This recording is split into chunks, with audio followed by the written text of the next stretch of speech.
সকালবেলার নাস্তায় যদি গরম গরম রুটি আর ছোলার ডাল থাকে তাহলে কেমন হয় বলুন তো? আমার কাছে তো অনেক ভালো হয়। ঠিক তেমনই আজকে সকালে তৈরি করে নিয়েছিলাম গরম গরম রুটি আর ছোলার ডাল। কেমন আছেন সবাই? আশা করি সবাই খুব ভালো আছেন। ঈশ্বরের কৃপায় আমরাও ভালো আছি। পুচু সোনার বাবার ইচ্ছা হয়েছে ছোলার ডাল আর রুটি খাবে, তার জন্য গতকাল অফিস থেকে আসার সময় ছোলার ডালটা সাথে করে নিয়ে আসছে। এনে আমার হাতে দিয়ে বলতেছে কালকে সকালে ছোলার ডাল আর রুটি তৈরি করবা। পুচু সোনার বাবা যেহেতু বলেছে সেহেতু তো তৈরি করে দেওয়াই লাগবে। ছোলার ডাল রান্না করার জন্য ছোলার ডালটা রাত্রে আমি ভিজিয়ে রাখছিলাম। ভিজিয়ে রাখলে ডালটা অনেক দ্রুত সেদ্ধ হয়ে যায়, আর যদি ভিজিয়ে না রাখি তাহলে ডালটা ভালোভাবে সেদ্ধ হতেও চায় না। শুধু ছোলার ডাল বলেই কথা না, বড় যে ডালগুলো আছে আমি সব ডালই ভিজিয়ে তারপর রান্না করি। রাতে ডাল ভিজিয়ে রেখে সকালবেলা সেই ডালগুলো কষলে অনেকবার ধুয়ে নিয়েছি, তারপর রাইস কুকারে সেদ্ধ করে নিয়েছি। দেখুন কত সুন্দর সেদ্ধ হয়েছে। এই সেদ্ধ করার ডাল রান্না করতে আমার কিন্তু বেশি সময় লাগবে না। রান্না করার জন্য প্রথমে আমি কড়াইতে তেল দিয়ে দিয়েছি, তারপর তাতে দিয়েছি শুকনো মরিচ, তেজপাতা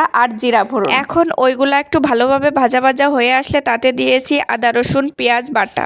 এখন যে গুঁড়া মশলাগুলো আমি ব্যবহার করব সেগুলো এক এক করে দিয়ে দিচ্ছি। গুঁড়া মশলাতে আমি দিয়েছি ধনিয়ার গুঁড়া, জিরার গুঁড়া, হলুদের গুঁড়া আর স্বাদমতো লবণ। এগুলা দিয়ে এবার সুন্দর করে মশলাটা আমি কষিয়ে নেব। মশলাটা কষাতে কষাতে যাতে পোড়া না লেগে যায় তার জন্য একটু জলও দিয়ে দিয়েছি। মশলাটা ভালো করে ভাজি করে নিলে তার কাঁচা গন্ধটা থাকে না, খেতেও অনেক ভালো লাগে। দেখুন আমার মশলাটা কষানো প্রায় শেষ। এখন আমি ওর ভিতর দিয়ে দেব সেদ্ধ করে রাখা ডাল। ডালগুলো দিয়ে হালকা করে একটু ঘুটে, ডালটা এত পরিমাণে সেদ্ধ হয়েছে যদি একটু বেশি করে ঘোটা হয় একদম সুজির মতো রান্না হয়ে যাবে। তার জন্যই ডালটা আমি একটু হালকা করে ঘুটে নেব। হালকা করে ঘুটে নিলে ডালের ভিতর আস্ত ভাবটা থাকে, খেতেও ভালো লাগবে। আমার পুচু সোনার বাবা আবার বেশি ঘোটা ডাল পছন্দ করে না। সে যেহেতু খাইতে চেয়েছে তার পছন্দ মতো না রান্না করলে নিজের কাছেও খারাপ লাগবে। ওদিকে পুচু সোনা বসে বসে বলতেছে মা আমার ডালে কিন্তু ঝাল দিবা না, যদি আমার ডালে ঝাল দাও তাহলে কিন্তু আমি খাবো না। আমরা তিনজন মানুষ খাই, আমাদের তিনজনের মুখের রুচি আলাদা আলাদা। একজন ঝাল খাবে, একজন ঝাল খাবে না, একজন মিষ্টি খাবে আর একজন মিষ্টি খাবে না।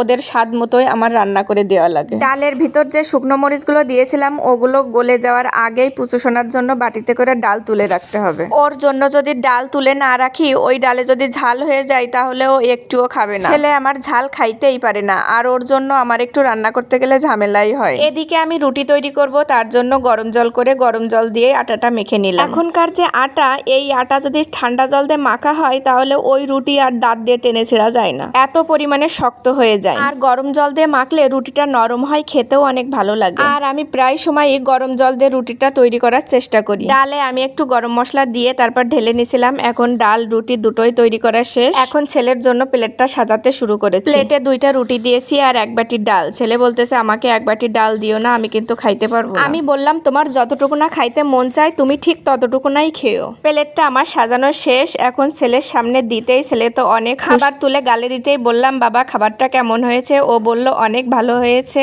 এখন ও খুশি তো আমিও খুশি।